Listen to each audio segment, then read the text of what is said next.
আপনার পুরনো ল্যাপটপটা ফেলে দেওয়ার আগে একবার ভাবুন, এটা হতে পারে কারো কাছে স্বপ্নের ডিভাইস। ঢাকার মাল্টিপ্লান, আইভিডি ভবন কিংবা চট্টগ্রামের জিইসি মোড়ে গেলেই চোখে পড়বে একটা আলাদা বাজার। সেকেন্ড হ্যান্ড ল্যাপটপের জমজমাট বাজার।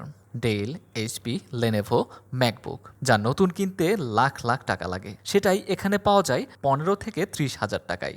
ছাত্র, ফ্রিল্যান্সার, ছোট ব্যবসায়ী, অনেকের কাছেই এটা একমাত্র সাশ্রয়ী উপায়। কিন্তু এখানে ঝুঁকিও আছে বিশাল। অনেক সময় ব্যাটারি ডেড, হার্ড ডিস্ক সমস্যা, স্ক্রিন ড্যামেজ এসব লুকিয়েই বিক্রি করা হয়।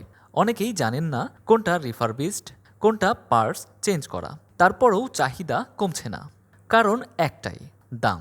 নতুন কিনতে যেখানে বাজেট নেই, সেখানে পুরনো একটি ল্যাপটপ দিয়েই শুরু হয় অনেকের ক্যারিয়ার। আজই নিন রবি ওয়াইফাই আর কুইজ খেলে প্রতি সপ্তাহে জিতেন টিভি।